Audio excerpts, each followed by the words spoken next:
Thanks, Al. Welcome back to Dublin, everyone. By comparison with other great European capitals, Dublin is a relatively small city with fewer than 1 million people. It's recently been energized with an infusion of young people and a very active art and music scene. We asked one young Irishman, Jim Smith, to show us around. I'm on the Halfpenny Bridge here, spanning the River Liffey. The River Liffey is filled with the water which goes to make the pints of Guinness. Now, Dublin isn't just all about pints of Guinness. Dublin is a gracious old city. It's the capital of Ireland and is known for its beautiful streets, its parks, and its doors.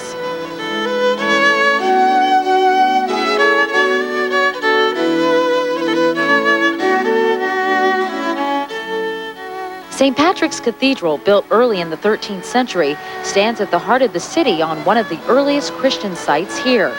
Nearby, Trinity College. It's Ireland's premier school and was founded by Queen Elizabeth I in 1592. But many agree that it is not places which make Dublin an extraordinary city. I love the people, most of all, the warm heart and the friendliness of them. You know where you stand with them. This is really Dublin. This is what it's all about.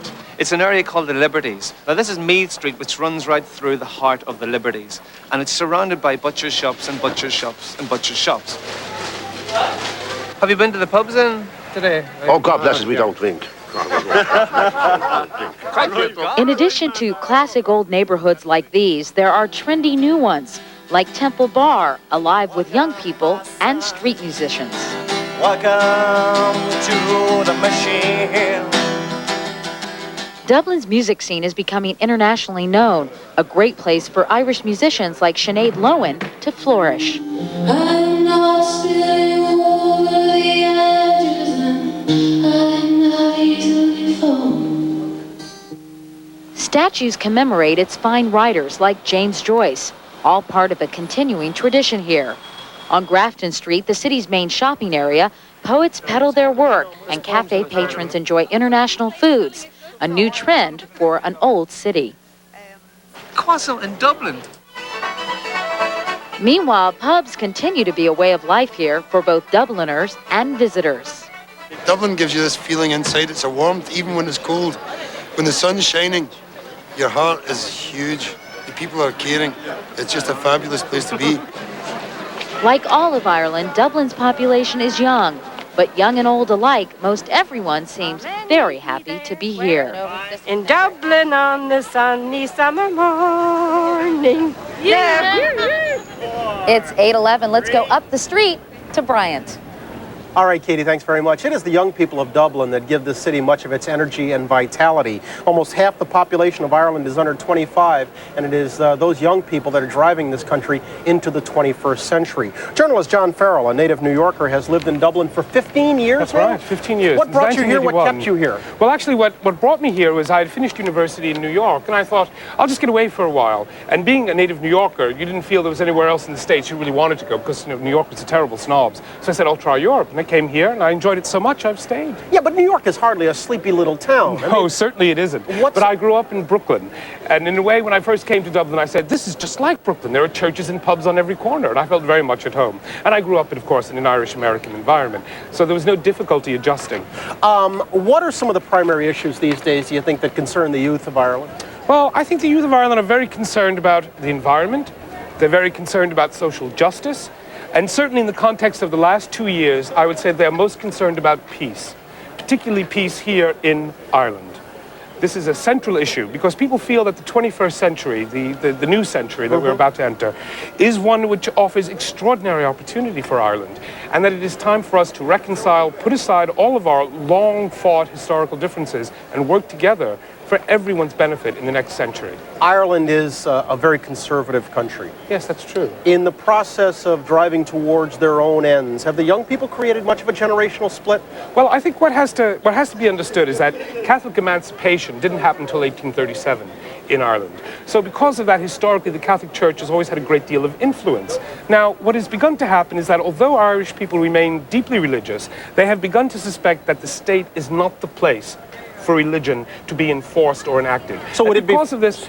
Well, there's a desire to see a true democratic, pluralistic society in Ireland. So would it be fair to say that any power that the youth gain will come at the expense, any influence the youth gain will come at the expense of the church? Well, one has to question whether or not the church ever had a right to be that influential in state affairs. I mean, the separation of church and state is very clearly understood in the States. I think the church continues to wield enormous influence on individual personal moral choice for people of all ages here in Ireland. But we are beginning to discover that the way forward socially for us is to make that separation and be more embracive of all the different traditions and all the different ways of thinking that embody the people who live here. Statistically, emigration is declining here. Yes, it is. But the numbers still do exist. If it's so hip and so happening and so hot here, why are young people still leaving? Well, it's a very complex thing. I mean, emigration has been a pattern for centuries now in Ireland. And what that has created is it used to be 50, 60 years ago, Ireland was a sort of isolated island there at the edge of Europe. Now, of course, we're the bridgehead between Europe and America. And what's beginning to happen is that there is an interaction going on between all levels of Irish society here and also our immigrant societies in Britain, in Australia, in the US, in Canada. And this is creating tremendous excitement for the young people. But also one of the trends that has to be noted is that more and more people are going away and coming back. Yeah. Also, people who do immigrate tend to get into higher and more senior levels of management, etc. I mean, 100 years ago, they went and they became policemen, firemen, chambermaids. Now they go and they work in very high positions in companies all around the world. Real quick, you ever see yourself going back to the States? I would love to. I would love to, and I hope I will sometime. By the way, the man says he misses the pizza. I do. I miss the pizza. It's true. It's 1:15 once again. Thanks, John. Appreciate it. Sure, thank you. Here's Katie. Thanks, Bryant. You know, in Dublin's fair city where the girls are so pretty, I first set my eyes on sweet Molly Malone. Her statue here at the end of Grafton Street is one of the most famous symbols of Dublin. She's commonly known as the tart with the cart, wheeling her wheelbarrow through streets broad and narrow, selling cockles and mussels alive, alive-o. No one really knows if she ever existed, but legend has it she's still haunting the streets of Dublin. I first set my eyes on sweet Molly Malone as she wheeled her wheelbarrow to streets wide and... A look at the crowd on Grafton Street in downtown Dublin. In Ireland, the name Sybil Connolly is synonymous with style. Her creations from couture clothing to pottery have established her as this country's grande dame of design. Sybil Connolly, good morning. Nice to see you. Good morning. It's nice to be here. How did you become the unofficial ambassador of Irish style? Oh, I think because I was attracted to Irish materials, you know, to the tweeds and the lace and everything. So when I was doing the first collection that was ever invited to show in America, I decided that that would be the inspiration for my whole collection, which was the Irish fabrics. And then I loved working with the craftspeople, and they were so well received in America that it's gone on. I mean, it's almost 40 years since I first went to America. The artisans in Ireland must absolutely adore you. Oh, well, I love them too. They have such dignity. And, you know, we mustn't lose how to make crafts. It's part of our history, really. I think it's very important. As a designer, I know you worked with Jacqueline Kennedy, and you designed an outfit that she wore in a portrait that still hangs in the White House. Is that right? Tell me about your relationship with her. Well, in 1967, she came to Ireland with the children, and she loved, you know, lovely 18th century houses and things, so she got in touch with me and asked me if I could arrange that, which was quite simple. But she bought a lot of clothes from me then. And one of them was a lovely sort of dark brown pleated linen dress. And when Aaron Schickler was painting her portrait for the White House, he went through her clothes, and I was lucky enough that he chose my dress to paint her in. And she wrote me a wonderful letter saying that she was so happy that he'd chosen my dress, and that an Irish Irish dress would hang there forever, and designed by me would hang there forever. Well, from clothing, Sybil, you've gone on to do so many other different things. Let's talk about this table briefly, if we could. This is the design of this tablecloth is yours. Yes. You created it for Tiffany's, yes, correct? That's right. That's right. It's beautiful and one of the most popular styles of china that they sell. Yes, as well? because we made a marvelous china with black background, you know, the flowers. And at first there was a slight resistance. It was so new, but it's remained the best-selling china in Tiffany's for about 15 years now. And then now you've commissioned this basket weave china. Yes, Is this well, very traditionally Celtic, correct? Yes, very. And of course, it's rather like the old Balik china was. was. But this, when the people who owned Believe died out, you know, new owners took over, and some of them, as happens very often, some of the workers, the best workers, then decided to start on their own. And this was a man called Tommy Daly, and he started this Celtic weave china. And when I watched him working, I knew that he was a wonderful craftsman, but he wasn't making the right things that would sell in Tiffany's. So John Loring, who is the design director of Tiffany's, and I sort of guided him in the right direction. Well, it's lovely, and I know it's very popular now. Oh, yes, it's becoming a bestseller. I know now, one of the to things say. that makes you happy is that you bring work to the people of Ireland. Oh, yes, that's so important. I mean, men need that self-esteem to have a job. I'd rather be doing that than anything else, really. Well, Sybil Connolly, your things are wonderful. It's so nice to meet you. You're as charming as they told me you were. So nice to meet you, too. Thank you very much. And we'll be back with much more from Dublin right after these messages.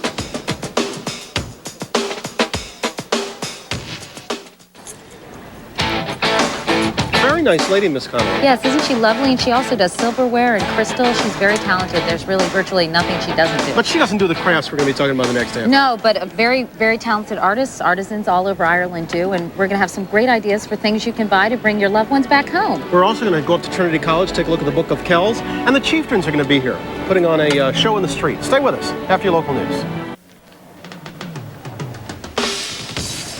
Back now, 8:30 on this Tuesday morning. Day 2 of our spring vacation finds us on Grafton Street in the heart of Dublin. After this, we're going to be pulling up stakes, and we'll be moving on to Kinsale tomorrow down in the south, and then we're on to Edinburgh Thursday, finishing up our week-long adventure on Friday in London. Been a good trip, and the weather's been cooperating. Yes, isn't it gorgeous right now? It's so sunny and nice. Gorgeous. And clear. Gorgeous. Gorgeous.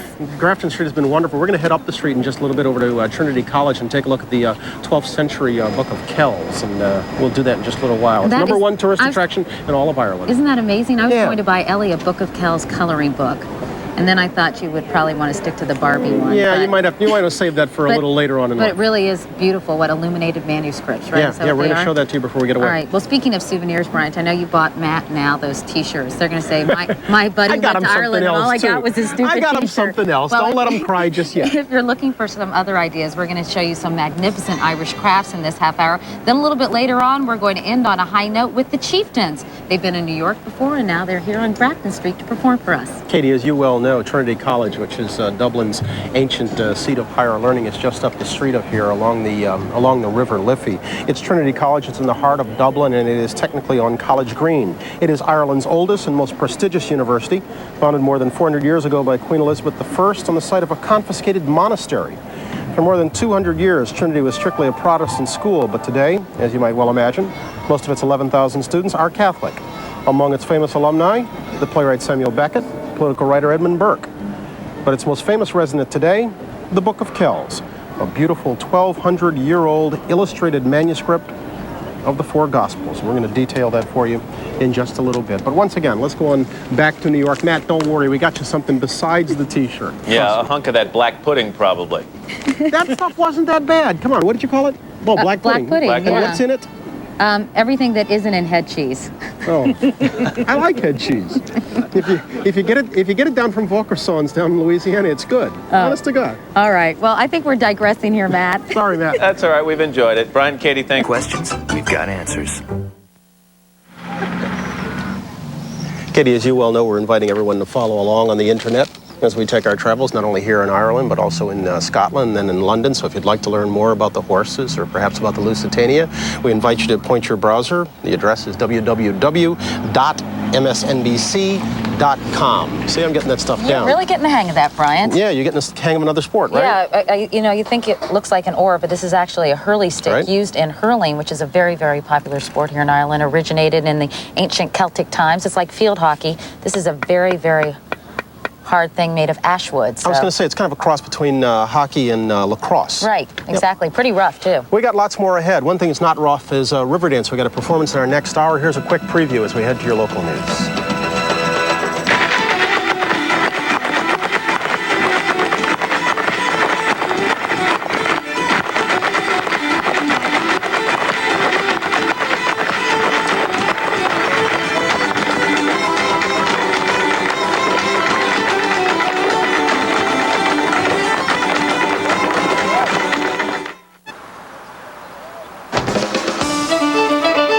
Back now, 8 o'clock on a Wednesday morning. It's the 8th morning of May of '96, and we are actually at the midway point of our week-long venture, but it's our last day in Ireland. From here, we'll be moving on to Scotland, then on to London. We're in Kinsale this morning, a boating and tourism centre on Ireland's southeast coast that we understand boasts more restaurants per capita than any other place in Ireland, and better ones too. Yes, it's supposed to have a lot of fine eateries here. A lot of fine eateries here, and you get an idea of what a lovely little town this is as we come up and take a look at our environs here. You see the quaint little shops along here. We've got bed and breakfast right here to our side. Another one, a restaurant and guest house with a couple of rooms right above. This is a quaint little place. And of course, Murphy's Irish Stout, which you pointed out to me earlier. That's exactly right. This is the local stuff. This is the competition with Guinness. I had a Murphy's last night, and I must tell you, I was hard pressed to tell the difference. I understand the Murphy's is brewed right here in Cork. Ah, and you like them both? Yeah, I like them both. It's hard for me to tell the difference, but I'm trying to. I keep trying. Look, let's show you. This place looks so lovely. It's hard to believe that the Burren actually exists very close to here. We want to show you the Burren because it's really unusual. It's often referred to as a moonscape. It's west of here. It's in County Clare. It's a vast limestone plateau and geological oddity. And of all things, Katie, they tell me this is the perfect place to go looking for butterflies. That sounds like a fun thing to do, doesn't it? I'm not sure why, but yeah. What else we got ahead? Okay, Bryant, coming up in this half hour, we're going to be talking about Kinsale. As you all know, it's about well, I don't know if you all know, but we know because we drove down here from Dublin. It's about a 4-hour drive. We drove on the right side of the road, which here is the left side of the road, a very important fact to remember. Anyway, one of the things that you see is a true Irish specialty. It's called the thatched roof. And who better than Bob Vila to show us what these are all about and how you can build your own thatched roof at home. But a little bit later. That's Martha Stewart's deal. Yeah. We've got some performers from the magnificent show Riverdance. Okay, we're going to go inside the mind and heart of the IRA, and then we're going to talk about Irish cooking. And boy, could we spend a lot of words on Irish cooking. But you know, it's really improved drastically over the last few years. This lady that we've got has her eyes set on improving it an awful lot. She's got the first cooking school in Ireland. Sounds great. Yeah. I don't know if it's the first, but it's certainly the most well-known. Let's get caught up in the news. Once again, back to New York. Madeline. Bryant and Katie, thank you. Thanks a lot, Al. You know, traveling through Ireland, you don't have to look far to find thatched roofs dotting the countryside. Bob Vila's mission? Find out all about them. Hey, Bob, good morning. Hi, Katie. How are you? Nice to see you. Good to see you. You know, it has been a beautiful trip, and they are beautiful cottages. The thatched roof is one of the oldest forms of roofing known to man, and it's withstood the test of time. Now, there was a time when it became less fashionable, but right now it's very fashionable in Ireland. We got together with master thatcher, Kieran O'Grady, who showed us some of his projects as well as some tips on how it's done.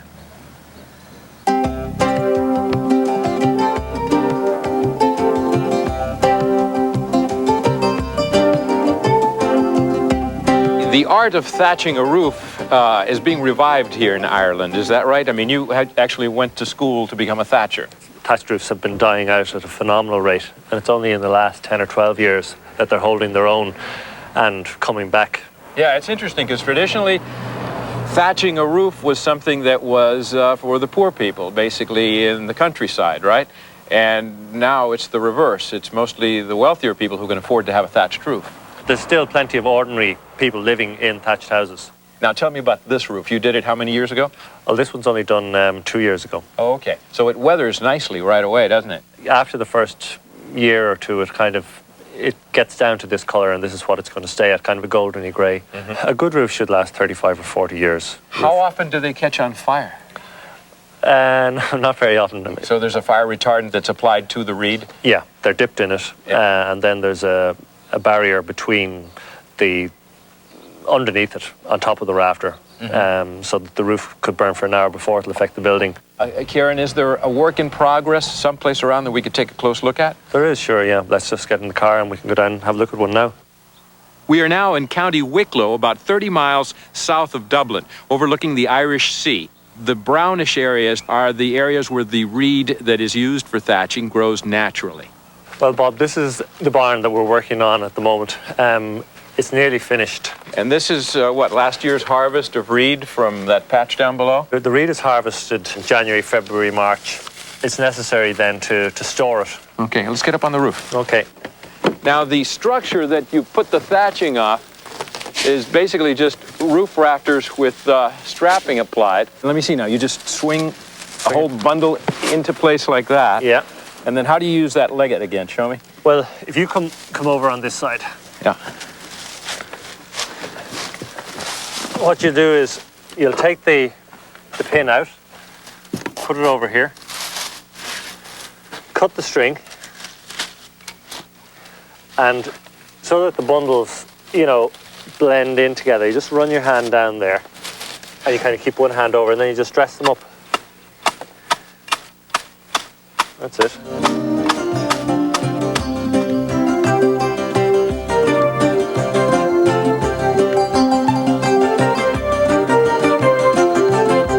There's absolutely no cutting other than to cut the twine. Yeah. The shape is all done with this tool, this legged. The saying is, it's easy to do, but hard to do well. Well, we're going to be here a long time to get this whole fit. This is pretty slow work. Oh yeah, this could easily take us the rest of the day, if not a bit of tomorrow. And you know, Katie, they're actually energy efficient. They keep you cool in the summertime and warm in the winter. Now, they really do a great job at insulating, don't they? I mean, and would you recommend these for, say, people in the States who like the look? I think that, you know, you'd have to sacrifice quaint and just stick to fiberglass or something like that. Really? Hard to find people who are able to install them, right? Sure, it would be difficult to find artisans in the States that can work like this. It's also expensive. Even over here, it's no longer a poor man's roof. It's become fashionable and chic, so that Kieran told me that average costs are around $7 a square foot. Now, do the Irish grow the reeds here in country? This is a natural reed that they find in many of the wetlands and marshy areas, but I've seen this growing the exact same material in the States, so I imagine if you really wanted to try hard, you could find it and do it. Traditionally, they also use many other types of material, including wheat shafts and rice and even corn to thatch a roof. And I know that they import some of this from Europe as well to help build all the roofs Irish, they need to build. Yeah, they bring it from France and from Belgium. All right, Bob Vila. Bob, thank you so much. You bet. That was fun. And we'll be back with more from Kinsale and County Cork right after these messages.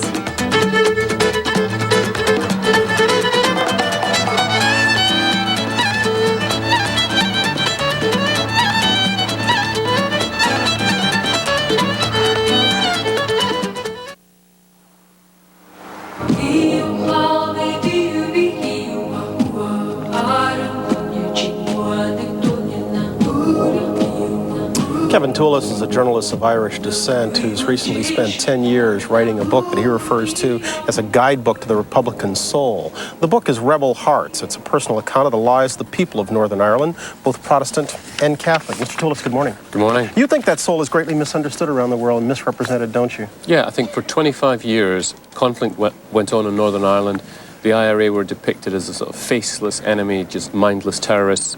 So I went out to try and discover who were the faces of that faceless enemy. When people exact terror, when they bomb indiscriminately, is it unreasonable to expect that people would see them in the terms they do? I think even if you want to destroy your enemy, you should go out to try and understand them. If you do understand them, obviously I think most human beings, you will find elements of goodness, even in what you think is monstrous acts. What is it we should understand about those of the Catholic side of the IRA? Well, they do have a legitimate political cause. I don't agree with their methods. I don't agree with killing people to further political aims. But they do have a legitimate political cause, and that cause should be listened to. If it's a political cause, isn't it realistic to expect that they should only address it politically?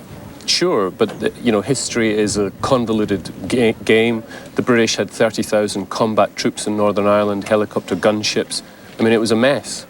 Are the Catholics prepared to deal with it politically? I think so. More than at any other time. More than any other time, it's a chance for peace in Ireland. What makes you say that? I just think all of the forces are lined up. I mean, it's hard to imagine an administration in Washington that would be more sympathetic to the Republican cause. The Dublin government is on the IRA Sinn Féin side. The people of Northern Ireland want peace. And yet, if one looks at the headlines, one sees the unwillingness of the IRA to decommission as a precondition to joining in talks. One sees the resumption of bombing on February 9th, which broke the truce, and all of those elements point to unwillingness to reach any kind of an accommodation to move towards peace. Well, there's two things, I think. One, it's a very complex political problem. It's complex political forces at work, and it will take some time to resolve it. But secondly, the way to resolve it is obviously to sit down, for everyone to sit down round the table and negotiate. You don't make preconditions demanding that your enemy gives up their arms. I mean, you make peace with your enemy, not with your friends. If the IRA does not decommission, and there's no reason to believe they will by the 10th of June, can those talks possibly proceed? Can they do any good at all without IRA participation, without Sinn Féin sitting at the table? Without Sinn Féin and without the IRA, the talks would be hollow. There'd be no purpose to them. So what do you see happening on the 10th? I think the party should get in. I think Sinn Féin should make a commitment that that the IRA will talk about decommissioning its weapons. Mm-hmm. And ultimately, what kind of accommodations do you think the IRA is willing to make to achieve peace? I think they're prepared to go all the way if they believe that the British are sincere. I mean, what's happened in the months of the ceasefire before the London bombing is that the IRA lost faith in British sincerity. They thought that the British were putting forward conditions that would make it impossible for the peace process to go forward. They point to, the people of Ireland, I understand, point to what happened in South Africa, what happened in Bosnia to a certain extent, what happened in the Middle East as an indication of what they'd like to do. Yet in each and every one of those cases, the people were willing to put aside long-standing hatreds and firmly held beliefs and look past their grievances and forget the past and move forward. Are the people of Northern Ireland willing to do that? I mean, that is the million-dollar question. I think there are elements, clearly, where people showing that they do want to do that, that peace is something that they have in their hearts and something that they want to achieve. We'll hope for the best. Kevin Toolis, thank you so very much. I appreciate it. If you want more information on the history of political troubles in Northern Ireland, we invite you again to check the website. It is http://msnbc.com. We're going to come on back in just a moment. Still more ahead from the Kinsale after we take a break. After these messages.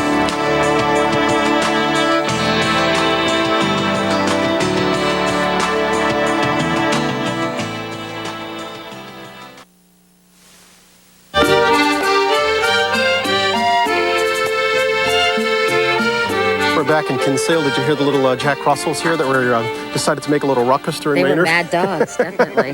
Well, they were good dogs, but they wanted to visit with another dog, and the other dog didn't want any part of it. But anyway, thanks, guys. What Much a great appreciated. shot. Yeah. Little friends here. You going to do some shopping here before we get away? Yes, well, actually, I'm going to do some shopping and buy some souvenirs. They have wonderful shops here in Kinsale. How about you? I would like to. I've got an earlier plane than you do, so Yeah. I may have to be wheels up right Well, afterwards. give me your list. I'll help you I'm out. going to race in and out. By the way, I stopped in the gallery there. The guy was kind enough to open it for me on the way down. Great. Yeah. Great. Did you buy anything Not after yet. he was kind enough to open it? Well, he didn't have any golf motifs. He had a lot of... Oh, please. Anyway, you're going to do Riverdance the next Yes, half hour? I can't wait. And you're going to join in? Great, spectacular group. No, I won't be joining in, and you'll be cooking. We're going to talk about Irish cuisine and a cooking school that has opened up here near Kinsale. We'll do that after your local news.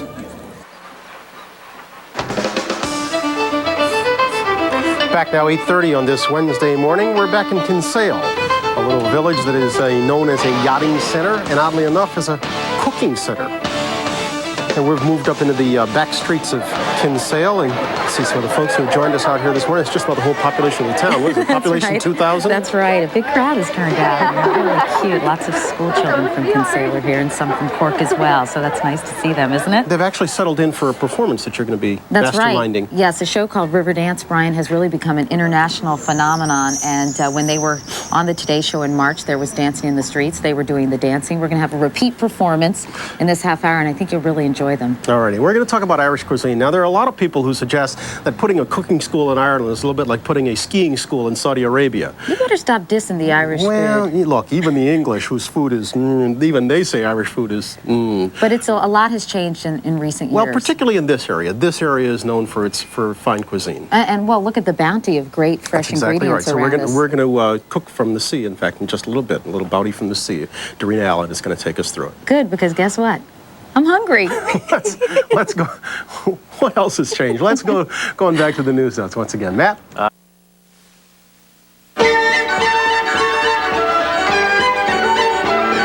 Ireland is definitely not a country known for its cuisine. Historically, the food here is bland and it is buttered.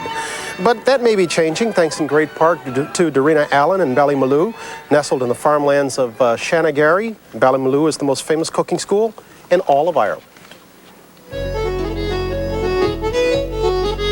I went to hotel school in Dublin, in Colborough Street in Dublin, and when I was finished my management course, in fact, there, I realised quite well, and I think so did my teachers, that I was really enjoying the cooking much more than the management. So I was looking out for a restaurant where I could cook with fresh food and with fresh herbs and cook with the seasons.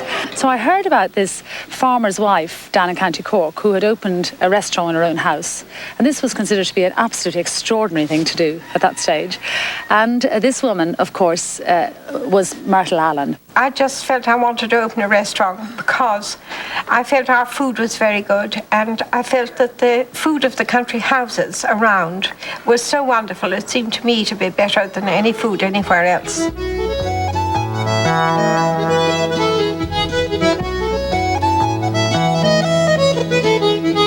14 years ago, I started the Ballymaloe Cookery School. We have our own gardens here. We restored the old gardens, and I made a new formal herb garden as well, which has a wonderful variety of herbs, about 58 or 59 different herbs in it. I've also got a herd of Kerry cows now. The Kerrys are a very old Irish breed of cattle. We also have pigs, happy pigs that run around in the orchard, and of course lots and lots of free-range hens. We also have vegetable gardens and fruit gardens. So we have this wonderful, wonderful produce for my students to cook with. I know Irish food hasn't got a tremendous reputation, and I think many Americans think we live on corned beef and cabbage year-round, but in fact, at long last, we're beginning to realise what we have right under our noses here in this country. Darina Allen, good morning. Good morning. First off, Katie and I have been arguing about Irish food all morning. Historically, it has not been very good, has it? And I take grave exception to your remarks at the top of the programme. Come on. I mean, I know Americans think we live on corned beef and cabbage over here, but it's the best kept secret how delicious Irish food is, and what sort of renaissance there's been in the last 10 or 15 years in Ireland. We have the best produce, the most wonderful things. Look what I've got on the table here. We really have. And we cook with the seasons, real food with real flavour. Is that your philosophy of this thing, cook with the seasons? Cook with the seasons. I live in the middle of a farm, so I'm able to grow quite a lot of my own produce, and we have our own vegetables, fruit, herbs, Kerry cows, pigs, and so on. So we've got pretty delicious stuff to get started with. You're the only person besides Martha Stewart I ever heard say herbs, but that's all right. Don't worry about it. What do we got going? Look, straight out of the garden this morning. What do we got going today? Now, so we've got some lovely, that's a selection of lovely Irish shellfish from Kenmare Bay, and sea urchins, lobster, and so on.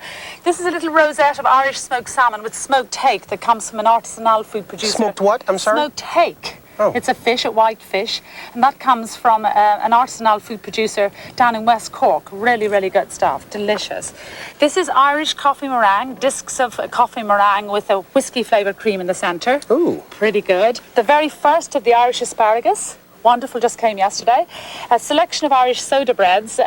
This is a white soda bread. We have a brown soda bread there. This is Ballymaloe brown yeast bread, and this is a seedy bread. And there's a spotted dog actually hidden underneath. A spotted dog? Yes, a spotted dog that used to be brought out to the fields to the men when they were working particularly hard, making hay or whatever. Okay. Anyway, I've got to make you an Irish stew. Okay, how do we start doing this? So now, in here I've got lamb chops, which I've just browned off a little bit in the pan. Okay. And it varies in different parts of the country what you put in. But what we put are lamb chops, which are brown a little, then some carrots and some onions. If you have whole onions like that, that'd be really good.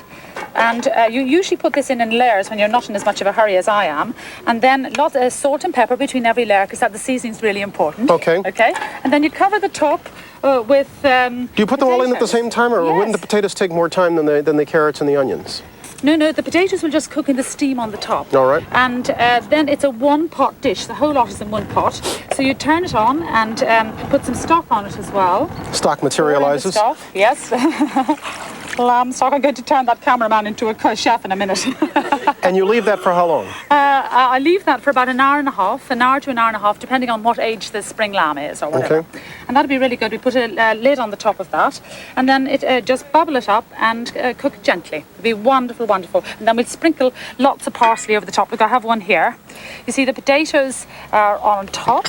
and they sort of break down, and they're all delicious and wonderful from the flavours of the stew underneath. And then you do a big sprinkle of freshly chopped parsley over the top. Now, if you wanted to be terrifically rustic, you could bring the whole lot to the table like that, or else you could put it into a wonderful pottery dish or something. I got you. Now, can you tell me why is the food in Kinsale supposedly so much better than everywhere else? Why is it here that all the award-winning restaurants and the food is such an exception to the rest of Ireland? Well, there are wonderful things in Kinsale, but there are wonderful things all over Ireland. If you go for a little trip dotted all around the country, there are little oases and delicious food to be had. Right. I can do a little map for you. No, that's okay. That's okay. Okay. Much appreciated. Darina Allen, thanks so very much. We're going to eat on this as the morning goes along? Yes, indeed, yes. Okay, we can eat some of it during the performance of Riverdance. We're going to take a break right here. We'll come back in just a moment. This is Today on NBC.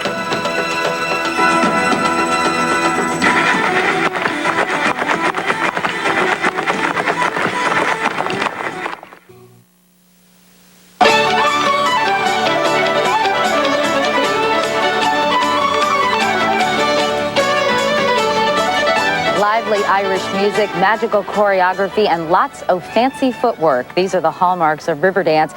You really have to see them to believe them. It's kind of hard to describe what this group is all about, so we decided to give you a glimpse this morning. Jean Butler is one of the show's principal dancers, and John McColgan, its director. Nice to see you both. Morning, nice to see you. Jean, you're American. You're from Mineola, Long Island. You're the only American dancer in this troupe. How did you get involved with step dancing to begin with? Well, I think it was basically my mother's kind of inspiration, because coming from Ireland and immigrating to the United States, then she wanted to keep a bit of the Irish culture in the family. So at the age of about 4 or 5, she kind of took me along to Donald Golden, who teaches in New York, and that's history. And it's been a great adventure for you. And now I understand you're doing some acting, right? I am doing some acting. I finished my first film last summer in between the tours of the show, and it's coming out in the fall, called The Brill Cream Boys. Will you give this up to pursue acting, you think? I wouldn't like to say I'd give this up at the moment. It's too enjoyable, and we're going back to the States, and we're all looking forward to that. Oh, good. Now, John, tell me why you think there has been such a tremendous response to this show all over the world.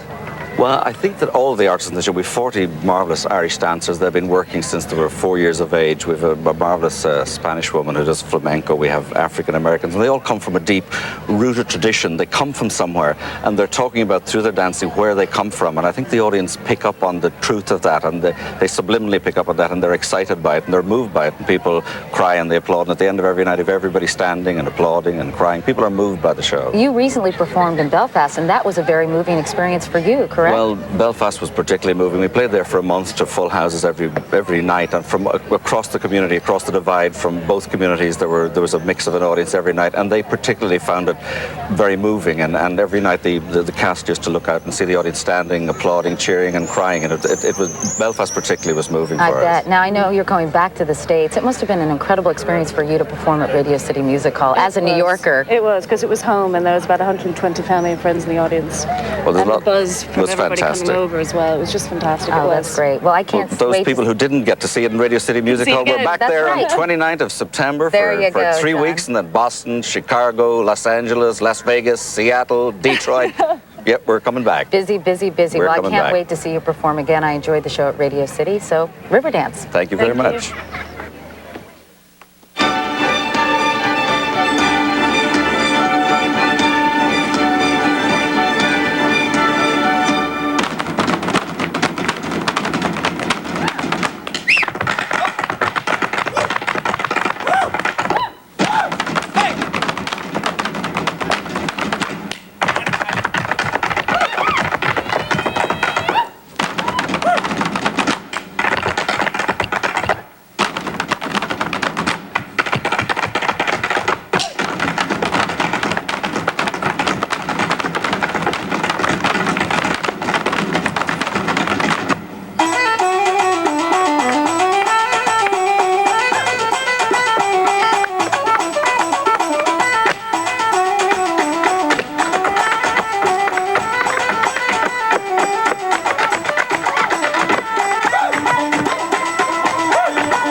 getting set to close down shop in Kinsale. Before we move off, I want you to go ahead and take us. Oh, I'm sorry, Darina Allen, Katie Couric. Yes, we met Darina. earlier, but nice I'm to sorry. see you again. But we wanted to do the little thing with the soda bread that you had told us about and how this is done. Okay. And why it's done. This is the white soda bread. It's in a traditional round. And then before you put it into the oven, you cut a cross on the top. And that's the blessing, the traditional blessing. You've divided it now into the 4 provinces, Ulster, Leinster, Munster and Connaught. And then, but the most important thing then is you prick it with the tip of the knife and let the fairies out. Because the fairies will jinx your bread if you don't let them out of your bread. And where I was as a child, I came up in a little village in Cullihill in County Laois. The lady across the road used to sprinkle holy water on the bread before it went into the oven for Boy, that's a lot to go through. Did it help? To make sure it rose out beautiful, crusty and golden and wonderful. Darina, thanks The food looks magnificent. It really does. The dessert looks delicious. Thank you so very much. We got a couple of items to do before we get away from here. Again, we invite you to join us along the internet. Our website address, we're going to punch it up for you. I don't have the copy that says the www.com, msnbc.com.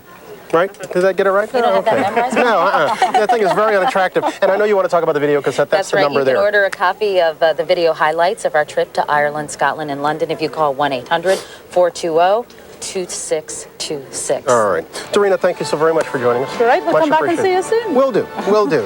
And that about does it for our stay in Ireland. You gave us a try. Now hit subscribe. Be sure to YouTube responsibly and hit that like button if you like what you see, because there's plenty of content to come.